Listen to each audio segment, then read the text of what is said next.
Hey, how you doing, huh? What do you do if your name is B motherfucking C and you got everything you needed to get done finished by 4 o'clock? You talk to your amplified unit yet again, and that's what we're doing here today. It's a double video upload day. And we need to appreciate our time together for the rest of 2019 because you guys know at the end of this week, we're wrapping up the channel, and I won't see you guys again until 2020. The whole wrestling community, the wrestling world is pretty much wrapping up 2019 this week. So we have to appreciate this time. So I'm just glad I could get you guys out another video. Now earlier, yes, as you guys, you know the deal. The TLC Good, the Bad, and the Ugly review is live on the channel. Thousands of people have already scoped it. Don't be left out. At the end of this channel, click on one of the boxes to the side of my dome piece. Just click on that, and that'll take you right to The Good, the Bad, and the Ugly for TLC. The most realist, most fact-based review you are going to find in this community. I assure you. I make absolute sure for you guys and for my own sanity that I'm not just filling up 45 minutes of my opinion. Nobody wants to hear everyone's opinion for 45 minutes. We literally go through match one all the way to the main event. We dissect every match, and we drop facts, not just opinions. That's what makes me different than everyone else, and that's what I pride this channel on. Check out that review if you haven't checked it out, and if you did already see it, check it out again. There's always little nuggets of information in a BC Amplified video. It's like matches, right? You got to go back sometimes and watch a match 2, 3, even 4 times to catch everything. Well, that's how an Amplified man's review usually goes. I just wanted to give an update, guys, on the whole Kairi Sane situation here. I also want to talk a little bit of Kofi Kingston and his new deal that he signed with WWE. Primo Cologne is now coming out and kind of firing back at WWE. They said he failed a test, and he's saying, wait, I didn't actually feel it. He didn't feel it, and he didn't fail it. He didn't feel anything to fail. But he's saying he didn't fail anything. We'll talk about that as well. Ric Flair saying he's medically cleared. I don't even want to go there, but we're going to talk about it for a couple minutes. A little bit of a Raw preview tonight, and even NXT and AEW for Wednesday. So a few topics I kind of want to go over, but I want to again start out with Kairi Sane because that was a big story coming out of last night and a big part of earlier today's Good, the Bad, and the Ugly review. And we were all hoping that she is okay. We think it's a concussion. I don't like to say just a concussion because that could be pretty serious. So we do think it is a concussion, and that is not good, obviously. But at least with that, you can start your protocols and start the healing process ASAP. I mean, there's a lot of things that they can get you going on real quick. And obviously, time off is the first thing. We hope that they don't have to relinquish their championships. I hope it's one of those situations where Asuka can keep showing up, having their one-on-ones, right? I mean, they would do it for Becky. They would do it for Charlotte. Why not do it for Asuka? Have her in one-on-one contest for the next few weeks. Or even a promo. Keep them off for 1 week. I mean, Vince McMahon is great at keeping Asuka and Kairi off TV. Well, now is a time that you could actually do it, and it'll be worth it. It'll be for a meaningful situation, not just keeping out some of your best talents just because. So there's a plethora of ways that Vince can go about business and still keep the tag titles on them. But let's be honest, the tag titles and the story and the character of Kairi, that's all secondary. The first main focal point here is her health. And we don't have confirmation that it is a concussion, but that's what all signs are pointing to. If you saw her in that match last night, you can kind of draw your own conclusion that the lights were on, but nobody was home. You can draw your own conclusion that she was going through the motions. She wasn't there. The spear by Charlotte, the back body drop, the power bomb. I mean, she was reluctant to take any of it. And when she did take a move, she just crumbled. And if you go back and watch the match, I ended up watching it a couple more times, actually, since last night, I should say. And it's amazing to see all the communication between Asuka and Kairi and the referee and Kairi. She's literally trying to tell them what she's feeling. And you can see in one spot where Becky's about to hit her with a chair and Kairi does not want to take it. And then you see them actually talking to each other for several seconds. And Becky goes to put up the chair. She's waiting for Kairi to hit her. I think Becky told her to do that, but Kairi probably already forgot.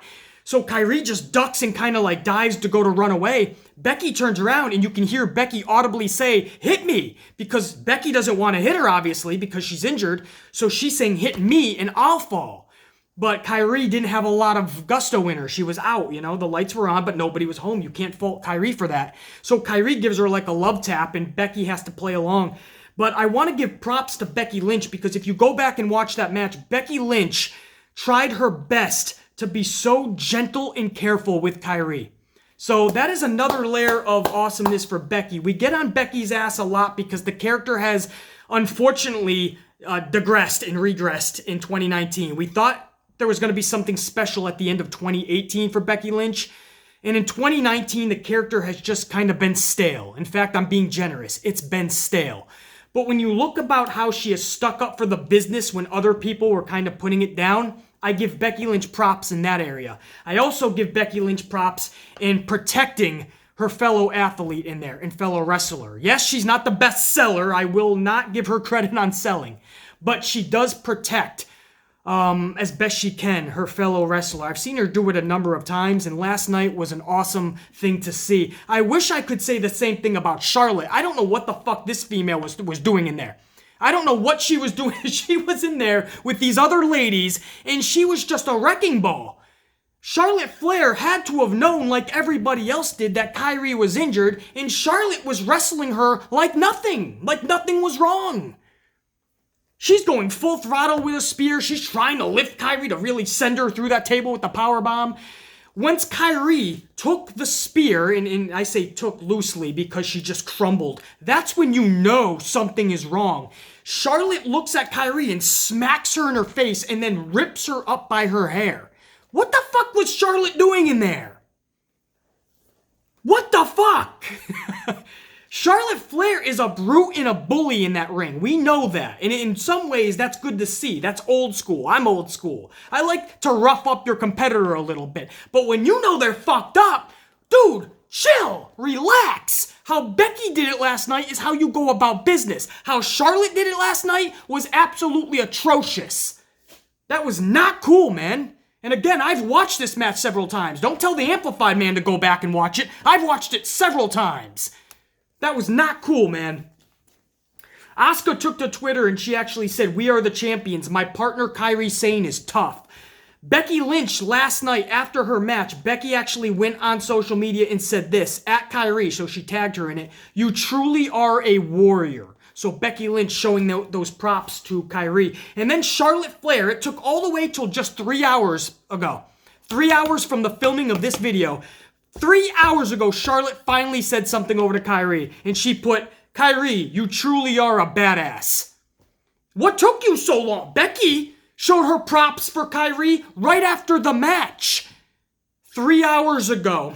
That's right around the time everybody's showing up to Monday Night Raw. You know this is damage control. You know that Charlotte's taking some heat for throwing a fucking monitor at her dome piece. And by the way, there's some footage out there that looks like Charlotte's monitor never connects with Kairi. That is bullshit, because if you see, there's only one monitor that goes to the ground. That was Becky's. Charlotte's was whipped so fast, it's not even in the visuals. Trust me, Charlotte's monitor hit Kairi's. It was not on purpose, so we cannot blame Charlotte for that. A lot of people are trying to blame Charlotte. It was an accident, guys. She was looking straight ahead. She whipped it straight ahead, but the cable cord got caught up, and it swung left into Kairi's dome piece. It was a complete freak accident. But they know that Charlotte is receiving some heat and criticism, especially for how she acted after Kairi was injured and everybody knew she was. And if Charlotte didn't know, then she needs to stop being a pro wrestler like yesterday. Because anybody watching this match knew she was fucked up. So Charlotte's getting all this heat, and then 3 hours ago, she releases that statement. That sounds like a suit and tie got in her ear and said, maybe you should show support for Kairi. Yeah. Unfucking real. It's not even shade to I don't even care if Charlotte fans are getting a foul. Oh my God, BC, you're being too harsh. No, I'm not. I watched that match several fucking times. You need to protect your fellow superstar first and foremost. Before anything else, it's just you and them in there. It was just her and those 3 other females in that ring. You need to protect one another. And if one of you go down, you protect them even more. It's old school. Even before being a bully and a brute, old school is protecting one another.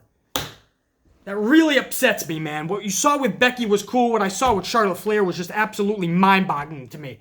How did you not know she's injured? And if you did know, which you should have known, be more careful with her.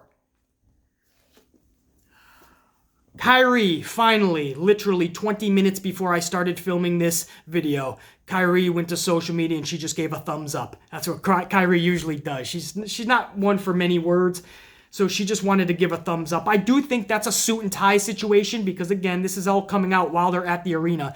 I believe that somebody obviously told her, hey, just tell everyone things are cool. Because, guys, if this does end up being a concussion, WWE let her keep going in there. You're telling me they, just like Charlotte, didn't know something was wrong? Bullshit.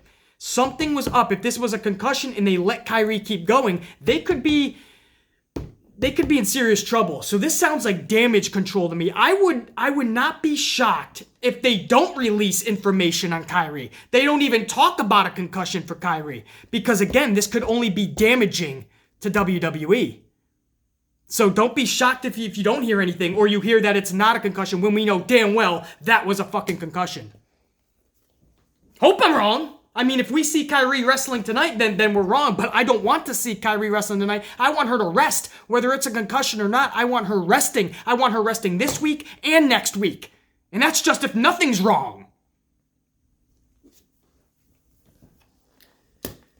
But it sounds like damage control. Charlotte's message over to Kairi was literally 3 hours ago when everyone starts hitting the arena for Monday Night Raw tonight. Kairi gives a thumbs up and that's it. Sounds like somebody just wanted to tell everyone it's okay, but hey, I'll take it, man. As long as Kairi's social media is giving me a thumbs up, I'm going to take that. That's cool. That's better than nothing. You know, we were all concerned for her. I can fucking speak. For her. Fucking A, man. Maybe it's time to take a fucking Christmas vacation. I can't even spit out some fucking words. I'm so fucking amped up. Anyway, that's the latest, guys. That's all the social media back and forth with Asuka, Becky, Charlotte, and Kairi. She's giving the thumbs up. We have to wait until tonight. I hope the belts are not stripped away from them. I really do. I hope they're able to keep the championships. I hope this is nothing too severe. If it's a concussion, hopefully it's one of those minor cases. Because there is different kinds, guys. There's concussions that can take you out for months. Some people never fully rebound from a concussion. And then there's those that you're back in a few weeks. So we don't know the sitch. And again, hopefully we find out more within the next 24 hours if WWE is going to release all that info. If it is a serious concussion and they let her wrestle, they're a liability at that point. And that's trouble for them. So I don't know if they're going to release any more info. We'll find out. Maybe. Maybe not. That's the latest on Kairi. Thumbs up. That's good for now. Now we need more answers, though, man. Make sure she's all good. Kofi Kingston, if I can switch gears real quick. He signed a new 5-year deal, and it's safe to say, right behind him, Big E and Xavier, they're not going anywhere for the next half-decade either. So, New Day is here for the long haul. I know that makes a lot of people happy. Me too. I like Big E. I want to see Big E singly doing his thing. I want to see Kofi Kingston keep doing his run singly without pancakes being stuck between his waist and a championship belt. Do I need to see more 6-man tags with the New Day? No. Do I want to see more 6-man tags with the New Day? No. But I understand a lot of you guys still find them completely funny and they're making Vince money. I don't know why you care about that, but I understand those reasons of why the New Day are together. I also want to see something different in the next 5 years. If you're telling me that in 5 years from now, we're still seeing New Day 6-man tag matches, I'm going to have my head through every single New York City cement wall I can come across. But congrats to Kofi in that new 5-year deal. He's got kids, damn it! A little bit of Heath Slater. Primo Cologne, obviously you guys know he was part of that twosome that was flagged for violation of WWE's wellness policy. It was him and Bobby Roode. Now, Primo Cologne is firing back at WWE, though, in what he says he's trying to protect his name, and his name means and it holds great value to him and his family, so he wants to protect his name. So he's coming out and saying he never failed anything. WWE wanted him to take a mandatory test. He told them that he was in PR, he was in Puerto Rico, and he couldn't right now. But if they set up a time and a place around him, he'll absolutely go. He was waiting for that call, and then he said a couple of months passed, and then he got a letter saying he was suspended. So Primo is now saying, wait, I never failed anything. They never called me back. Primo should have known if this was a thing. I wouldn't wait 2 months. I would think something's up, right? 2 months have passed. They wanted me to take a test 2 months ago, and nobody got back to me. I would have kind of took the initiative to be like, hey, are you guys setting up a place around here or what? But WWE just took it as he's not taking the test, you know, or he's out of the country. There's like a term for it. You're out of the country and he's unable to take the test, but he's saying he was able to. And that's the big difference. If you're unable to, then you're liable to be suspended like he was. But if you're able to, you're just waiting to get set up in the right place and time, then you shouldn't be suspended. That's what Primo was trying to say. Hopefully you guys are keeping track. So he's trying to clear his name. Unfortunately, we've seen time and time again, even when people feel they were unjustly done wrong, in a capacity that they feel was just a wrongdoing. We've seen time and time again that it doesn't get changed. It doesn't get overturned. This suspension is going to be upheld. I'm telling you right now. It's not going to be switched, I should say. And Primo is now just trying to put respect back on his name. So I definitely respect the fact that he's at least trying to tell his side of things, because a lot of people were starting to speculate on what he actually took. Primo was like, listen, I haven't even been on TV in fucking weeks. He is still under contract, Primo said. He actually is signed until, I believe he said October 2020. So when he's here for another almost full year. He says WWE is just not using them, but he's ready. If they call him today, he's ready. Primo is just not being used. They have nothing for him. So he said he has no reason to be taking anything. So he's just trying to clear his name. So that's really cool. Now we have to find out what happened to Robert Bobby Bob Roode now, because he was on TV just recently. Looks like he was taking something. Listen, the older you get, it's harder to keep that pristine muscle. Trust me, if you see somebody in their 40s, mark my words, guys. If you see somebody in their 40s, all right, even late 30s, but definitely in their 40s, and they have muscles coming out of muscles, you better start believing the fact that whether you want to or not, they're taking something or some things with an S, because your body just doesn't produce that type of shit as you get older. Bobby Roode isn't exactly a spring chicken. He's probably taken a few things he thought were legal, maybe, or maybe he thought he could kind of get around the bush a little bit, find an alternate route. You got nabbed. Primo is clearing his name. We want to see what Bobby Bob Roode has to say. This Wednesday night, it is a commercial-free opener to NXT. They're going to start off with champion Adam Cole defending his title against Finn Balor.